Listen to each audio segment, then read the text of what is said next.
Today, I'll be talking about the ethical implications of the Three Gorges Dam. I was gonna come in and present this to you guys in person, but I woke up and I feel absolutely awful.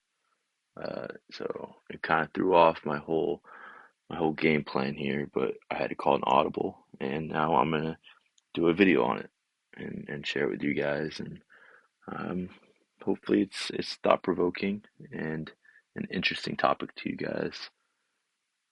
So let's get started. Now, what is the Three Gorges Dam? It's a huge dam that is located in China.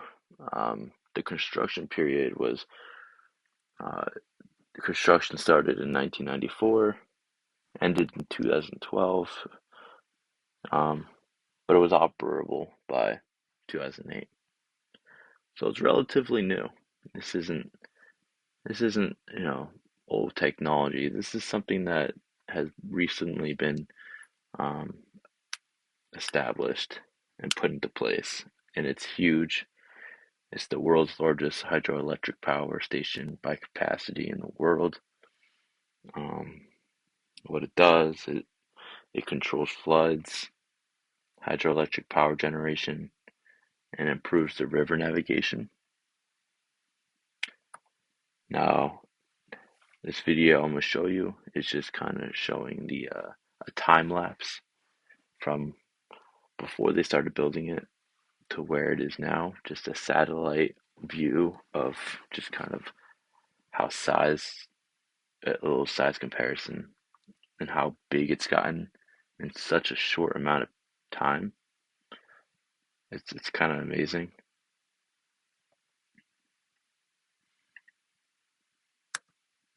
Oops. Here we go. It's a short video, but it just kind of goes over the erosion of the one of the biggest rivers in China.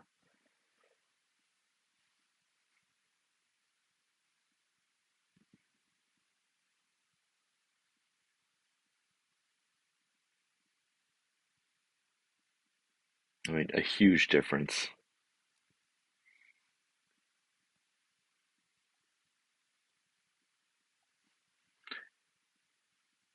A big thing to notice is just kind of the amount of land that has been eroded because of the river and the dam specifically. This is all due from the dam. Yeah. So now we're going to get over some of what are the ethical and social issues of the Three Gorges Dam. Now, it's a massive ecological disruption, submerging ecosystems, forests, and farmlands.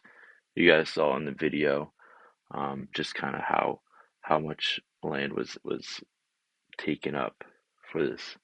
And a big issue with the dam is, and it navigates flood control, but because of that, a lot of landslides happen that weren't happening before.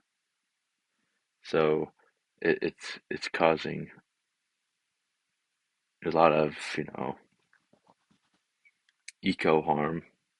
And another big topic and controversial thing about the dam was the having to relocate over 1.3 million people out from where they were living, where their families were, where they grew up, essentially just taking them out of their homes and forcibly take them out of it for what they what China thought was for the betterment of everyone else. So that was very controversial.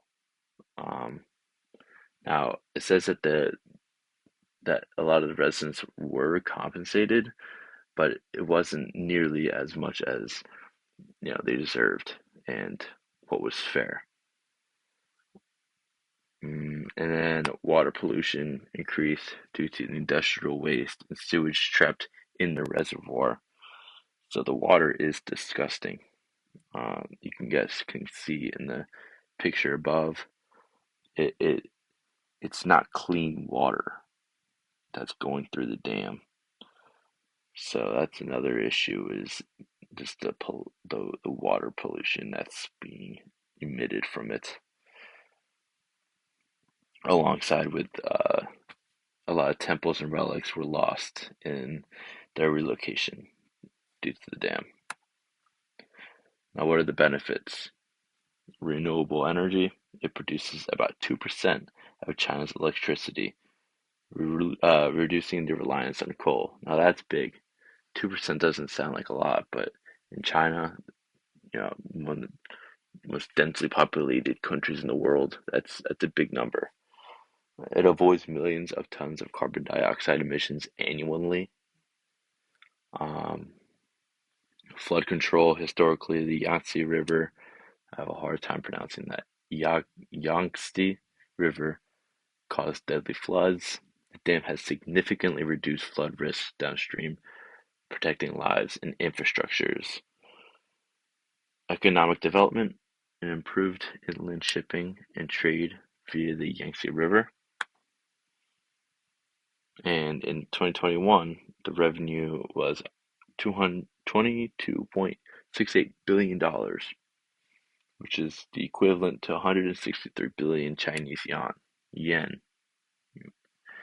So the picture to the right shows a couple of statistics that I feel like are important, and such as the reservoir has accumulated withheld more than 100 billion cubic meters of floodwater.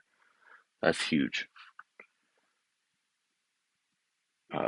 It's saving 430 million tons of standard coal, reducing 1.169 billion tons of CO2 emissions. So it's very environmentally friendly to China and its residents and its ecosystem. This is a big deal because of how big China is and people, you know, and the reservoir has provided water replenishments for a total of 2,267 days. Now, with ethical dimensions coming from a utilitarian view, which is what benefits to many may justify the harms. The dam provides renewable electricity to millions of people, reducing air pollution and greenhouse gas emissions across China. This benefits the broader society, even though it causes hardship for a small group of displaced residents. So it's kind of that scale. It's the balance of doing what is better for China, but on the negative side, these poor people who had nothing to do with the situation are forcibly put to be relocated to who knows where.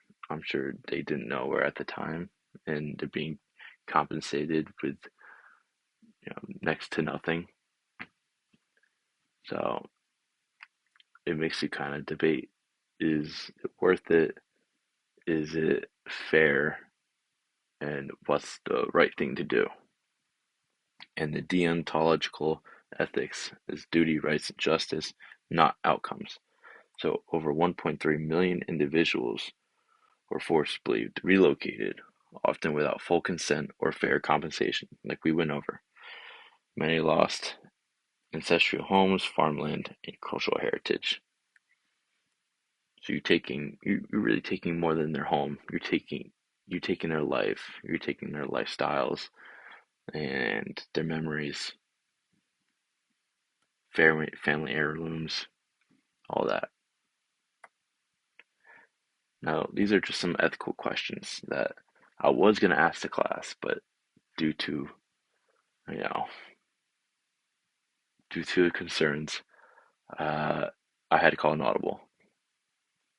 So, my first question to you guys was, can long-term environmental harm be justified if the project delivers short-term economic or energy benefits? Now, long-term environmental damage is hard to justify by short-term gains like energy or economic boosts.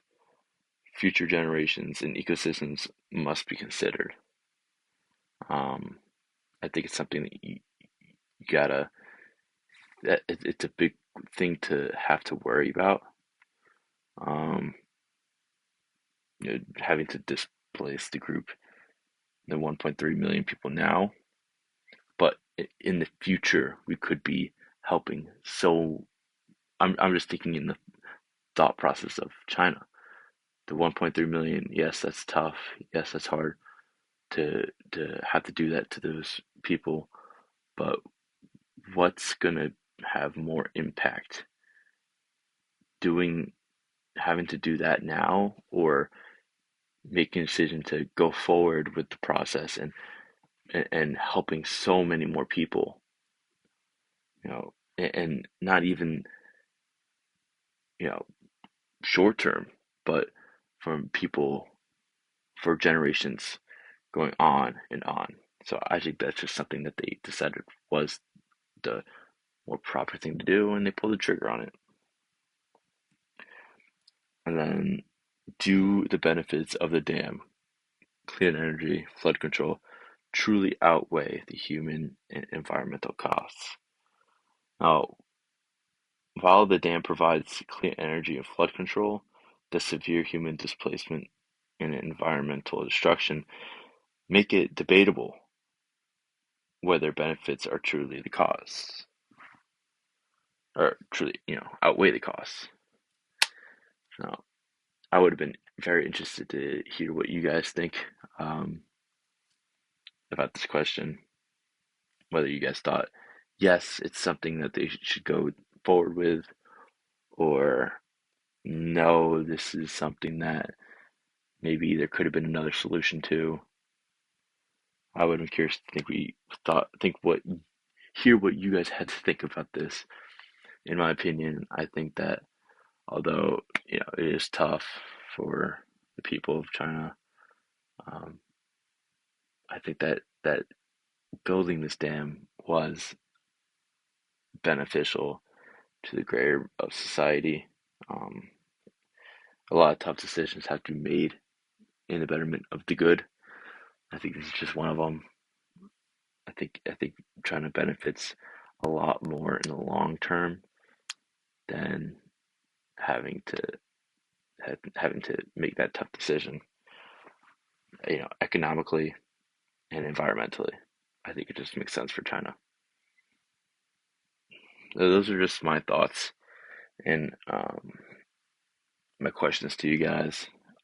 Uh, Again, I'm sorry I couldn't be in class to be able to share this with you guys, but I hope you guys have a great week, a good weekend. Thank you guys for taking the time to look at my presentation, and uh, thank you.